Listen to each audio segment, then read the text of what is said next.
Bonjour, j'espère que vous allez bien. Merci beaucoup de me rejoindre pour cette nouvelle vidéo. Alors aujourd'hui, غادي ندوي على le 19e siècle. J'espère que la vidéo تعجبكم. Alors ما تنساوش ديروا abonner la chaîne وتخليو لي un petit like وما تنساوش تخليو لي les commentaires ديالكم اللي كتشجعوني فيهم. Alors نبداو على بركة الله la vidéo. Alors, on va commencer par les mouvements littéraires du 19e siècle. Alors, on a le romantisme, le symbolisme, le naturalisme et aussi le parnasse, le réalisme et enfin le dandisme et le décadentisme. Voilà, donc les mouvements littéraires le siècle, 19e siècle. Inch'Allah, je vais essayer de faire une vidéo sur chaque mouvement بوحديتو. Donc, il est tout intéressé, خلولي في les commentaires واش بغيتو هاد les vidéos ou non. Le plan de cette vidéo, alors on va voir premièrement le consulat et l'empire de 1800 à 1814. Deuxièmement, le retour de la monarchie de 1815 à 1848. Troisièmement, la Seconde République de 1848 à 1852. Quatrièmement, le Second Empire de 1852 à 1870.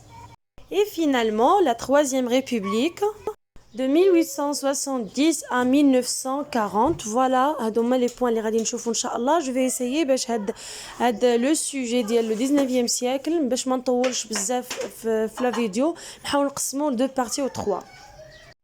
Alors, on va commencer par le consulat et l'empire. Le roi اللي كان عندنا في هذه la période, c'est Napoléon Bonaparte. Alors, غادي نتعرفوا عليه وغادي نشوفوا شنو هما الحوايج اللي دار في هذه الفترة ديال الحكم ديالو باش كانت كتميز هذه الفترة هذه.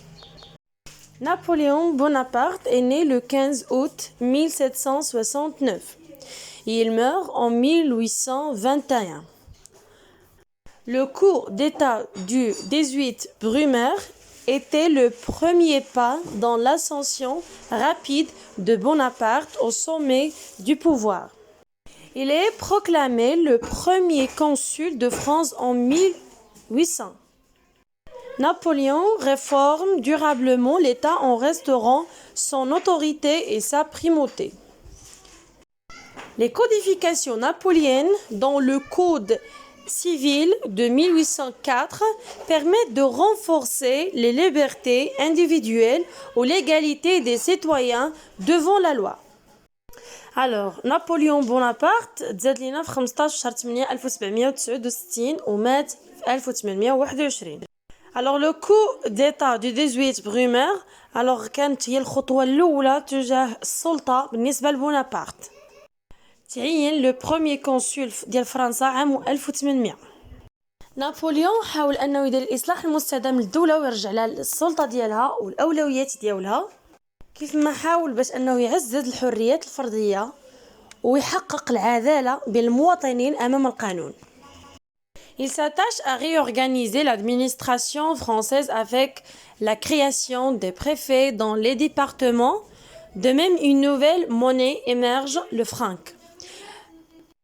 نابليون حاول أنه يعاود يجدد تنظيم ديال الإدارة الفرنسية وينشئ لنا محافظات في الأقسام مع ظهور عملة جديدة اللي هي الفرنك. Elle a créé également le Conseil d'État, ça veut dire قام بإنشاء مجلس الدولة. Le sacre de Napoléon, le premier empereur des Français, se déroule en 1804 à la cathédrale Notre-Dame de Paris en présence du pape venu du Rome. Voilà. التتويج ديال نابليون كأول إمبراطور فرنسي كان عام 1804 في la cathédrale Notre-Dame في باريس بالحضور ديال le pape. Napoléon tente de renforcer le régime colonial français de l'ancien régime en outre-mer. Donc Napoléon حاول أنه يدير تقوية للنظام الاستعماري الفرنسي بالخارج. En particulier avec le rétablissement de l'esclavage en 1802, ce qui provoque la guerre de Saint-Domingue et la perte de cette colonie définitivement. وإعادة العبودية سنة 1802 هادشي كاملو أدى إلى اندلاع الحرب وفقدان المستعمرة بشكل نهائي. Il était le président de la République italienne de 1802 à 1805. كان هو الرئيس ديال الجمهورية الإيطالية عام 1802 حتى 1805. Le roi d'Italie de 1805 à 1814. Le médiateur de confédération suisse de 1803 à 1813 كان هو الوسيط الكونفدرالي ديال الاتحاد الكونفدرالي السويسري عام 1803 حتى 1813. Ces victoires lui permettent d'annexer à la France de vastes territoires et de gouverner la majeure partie de l'Europe continentale. الانتصارات ديالو خلاتو انه يضم مجموعه من المناطق شاسعه لاوروبا وانه يحكم معظم اوروبا القاريه.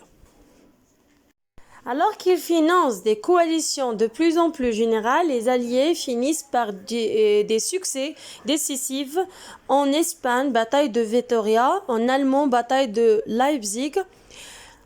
L'intransigeance de Napoléon devant ses revers lui fait perdre le soutien de pans entiers de la nation française. Tandis que ses anciens vassaux se retournent contre lui, tout ça lui amène à abdiquer en 1814 pour la première fois.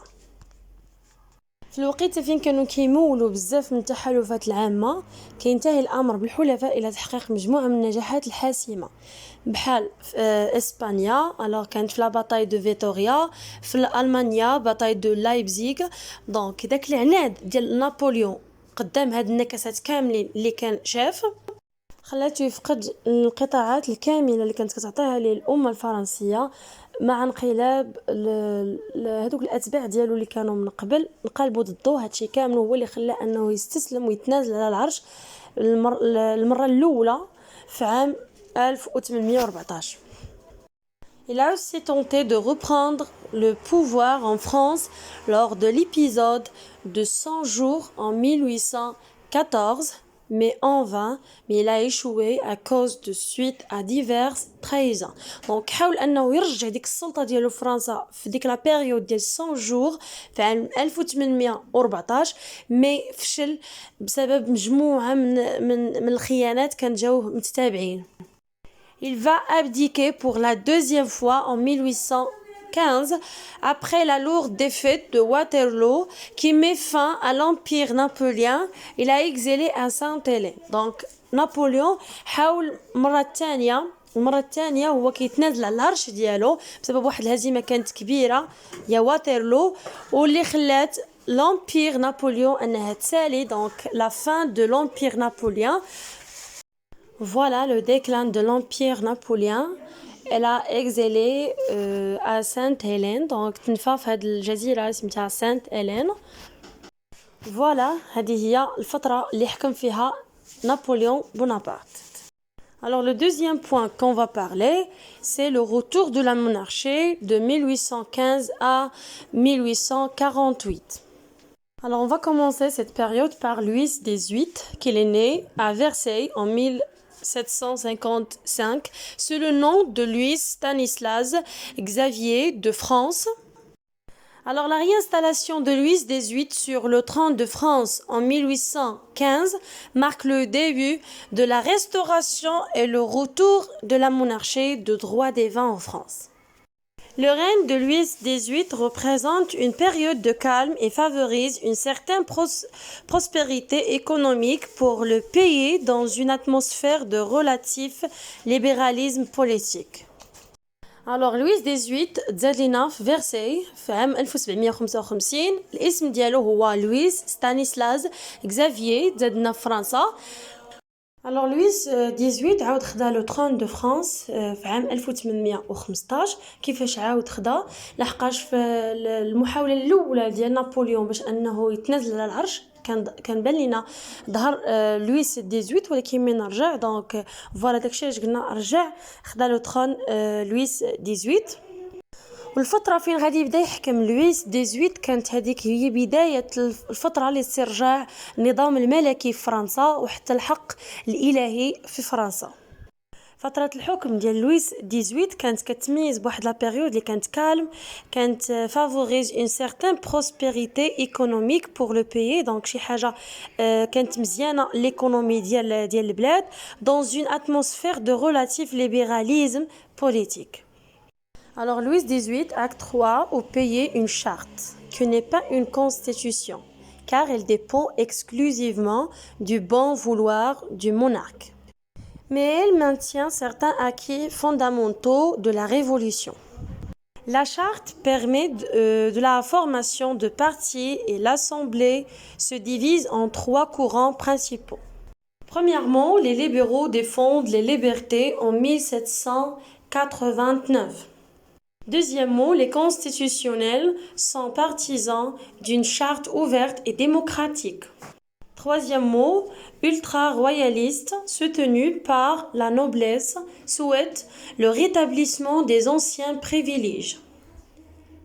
Elle établit également le suffrage censitaire qui permet aux certaines catégories de la population de bénéficier en l'achetant du droit de vote. Enfin, il meurt en 1824 à l'âge de 68 ans. Alors لويس 18 قرر باش يمنح البلاد ديالو واحد الميثاق اللي ماشي هو الدستور، لحقاش بدوره كيحافظ لنا على المكاسب الاساسيه للثوره، واللي كيسمح كذلك بتكوين الاحزاب اللي كينقسم لنا 3 ديال التيارات رئيسيه. اول حاجه هي دفاع الليبراليون على الحريات عام 1789. ثاني حاجة هما الدستوريون مؤيدون لهذا الميثاق المفتوح والديمقراطي. وآخر تيار كانوا هما المتطرفون اللي كانوا مدعومين من طرف لا نوبليس وكانوا كيطالبوا باستعادة الامتيازات القديمة. دونك فوالا لويس مات في عام 1824 في العمر ديالو كان ديك الساعة 68 سنة. Alors le deuxième roi اللي غادي نشوفو في هاد لا بيريود ديال لو روتور دو لا مونارشي هو شارل X. Il naît en 1757 à Versailles, descendant des Bourbons, puis il meurt le 6 novembre 1836. Il accède le trône en 1825 après son frère Louis XVIII. Donc هنا شارل X هو خو لويس 18 اللي كان قبل منه. La reine de Charles X est marquée par un retour à l'absolutisme de l'ancien régime, ce qui mécontente le peuple. Alors الفترة فين بدا كيحكم هاد شارل ديس كانت تماركات لينا اولا تميزات بواحد الفترة ديال الاستبداد، وهادشي كان يثير استياء الناس. Alors son ignorance de la réalité politique l'amènera à prendre une série de mesures particulièrement impopulaires. جهل لويس 18 للواقع السياسي خلاه ياخذ مجموعه من التدابير اللي كانوا عكس داكشي اللي كان باغي يشاب. Par exemple, il a supprimé la liberté de la presse, il a augmenté le prix du droit au vote. Ces mesures provoquent la colère du peuple parisien qui se révolte au cours de journées nommées par les 3 glorieuses 27, 28, 29 juillet. Alors l'insurrection provoque la chute de Charles X et son exil. Voilà, alors Charles X, il va renverser par la révolution en 1830 de juillet et il est remplacé par Louis-Philippe. Alors الدرس ديال اليوم سالينا، نتمنى يكون عجبكم وتكونوا استفدتوا منه. دونك هذه غير لا بروميير بارتي ديال هاد 19 سيكل. دونك غنخلي لكم فيديوهات وحدين اخرين ان شاء الله غادي نحطهم فيهم البارتي 2 et البارتي 3. Voilà l'expression d'aujourd'hui numéro 4. L'expression d'aujourd'hui هي foutre les boules, ça veut dire mettre en colère ou la énerver. كيفاش نشوفوا l'exemple. Arrête de dire n'importe quoi, tu me fous les boules. دونك هذيك فوتر لي بول، دونك مين كنجيو نستعملوها كنصرفوا ديك فوتر بحال في ليكزامبل اللي عندنا tu me fous les boules، دونك بحال نيرفيتيني ايتو. دونك نتمنى لا فيديو ان شاء الله تعجبكم وتكونوا استفدتوا منها. دونك خليو لي في لي كومونتير لي سوجي اللي بغيتو نتوما نخدموهم، وما تنساوش تشجعوني بلي لايك ديالكم وحتى بلي كومونتير، واللي مازال ما تابوناش يتابونا في لاشين. ميرسي بوكو.